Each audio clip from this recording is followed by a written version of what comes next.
السلام علیکم ورحمۃ اللہ وبرکاتہ۔ اس وقت ہم نشاپور میں ہیں اور مشہور شاعر جو گزرے ہیں عمر خیام، ان کے مرقد پر، ان کی قبرگاہ پر ہیں۔ رات کا ٹائم ہے اور تقریباً 9 بج چکے ہیں۔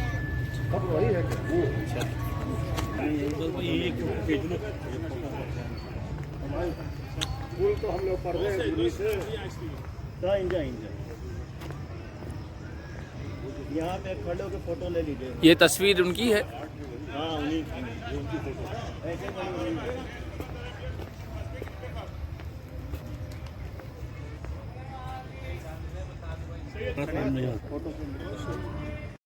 عمر خیام کا پورا نام ابو الفتح عمر خیام بن ابراہیم نشاپوری ہے، اور ان کے سوانحگاروں نے ان کے سال پیدائش 408 یا 410 لکھا ہے، اور اندازے کے مطابق وفات 526 ہجری میں ہوئی ہے۔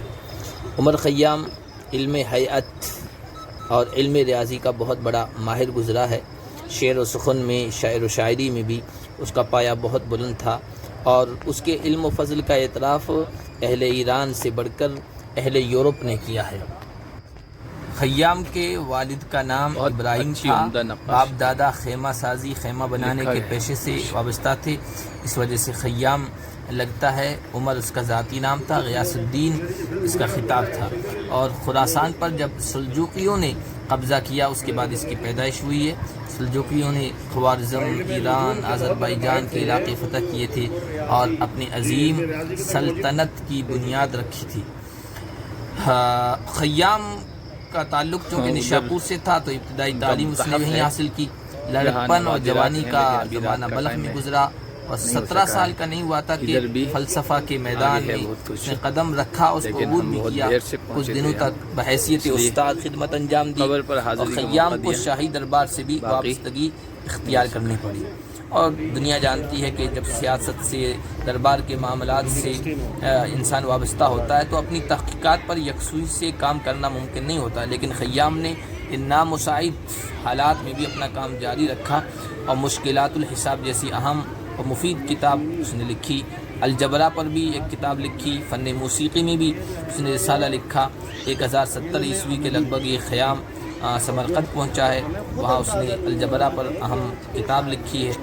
اور اصفہان میں قیام کے دوران اس نے ایک فلکیاتی رستگاہ تیار کی، یعنی ایک ایسی بلڈنگ جس میں سیاروں، ستاروں اور سورج اور چاند کی گردش پر نگاہ رکھی جا سکے، اور اس کے ذریعے سے حالات پر مطلع ہوا جا سکے، جسے غالباً آج کل کی اصطلاح میں نچھتر کہتے ہیں۔ تو اس نے رستگاہ تیار کی تھی۔ اس کا حکم سلطان جلال الدین کے جو وزیر تھے نظام الملک نے دیا تھا، اور اس نے اصفہان میں 18 سال قیام کیا۔ سب سے اس کا جو پرسکون خوشگوار دور گزرا ہے وہ یہیں گزرا ہے۔ اس کے بعد اس کی زندگی پر مختلف طرح کے حالات بھی آئے ہیں، پریشانیوں کا بھی سامنا کیا ہے۔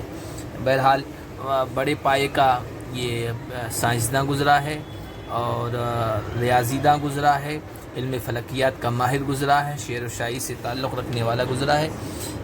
ہم اس کے مزار پر حاضر ہوئے تھے، فاتحہ خوانی کی، اور اسی کے پڑوس میں خاندان رسول سے تعلق رکھنے والے 2 افراد کی مزار بھی تھی، تو ہم وہاں بھی حاضر ہوئے۔ اس وقت جو آپ یہ تصویریں دیکھ رہے ہیں یہ وہاں کی ہیں، اور ان کے بارے میں مشہور یہ ہے، جیسا کہ ویڈیو میں بھی بورڈ پر لکھا ہوا دکھایا گیا ہے، کہ بادشاہ وقت نے ان کے خوف سے، ڈر سے کہ لوگ ان کی باتوں میں آ کر اور ان سے متاثر ہو کر کہیں باغی نہ ہو جائیں اور حکومت کو خطرہ نہ ہو جائے، تو انہوں نے ان کو زندہ جلا دیا تھا۔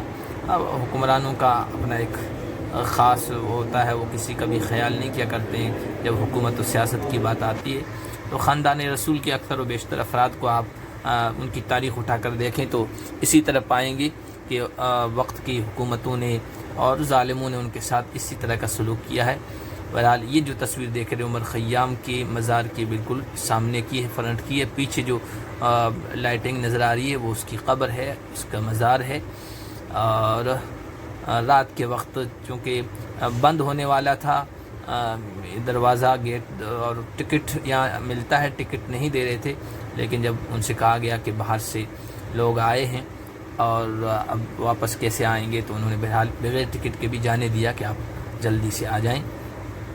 یہ ویڈیو آپ دیکھیں، اور عمر خیام سے متعلق کتابوں میں موجود ہے، ہمارے علماء نے اسلاف پر اور مسلم سائنسدانوں پر اور مختلف میدانوں میں جو ممتاز علماء گزرے ہیں، محقق گزرے ہیں، ان پر جو کتابیں لکھی ہے، بہت کچھ موجود ہے۔ آپ نیٹ سے بھی سرچ کر سکتے ہیں، گوگل سے بھی عمر خیام کے نام سے آپ کو ان کے حالات زندگی کے بارے میں بہت کچھ معلوم ہو جائے گا۔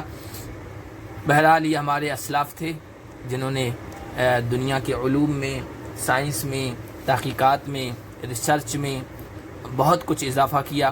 دنیا کو انہوں نے دیا ہے، دنیا سے لیا کم ہوگا، اور دیا بہت کچھ ہے، جس کی وجہ سے پوری دنیا میں مسلمانوں کی طوطی بولتی تھی، ڈنکا بجتا تھا، علم و فن میں اور ہر میدان میں بہت آگے تھے۔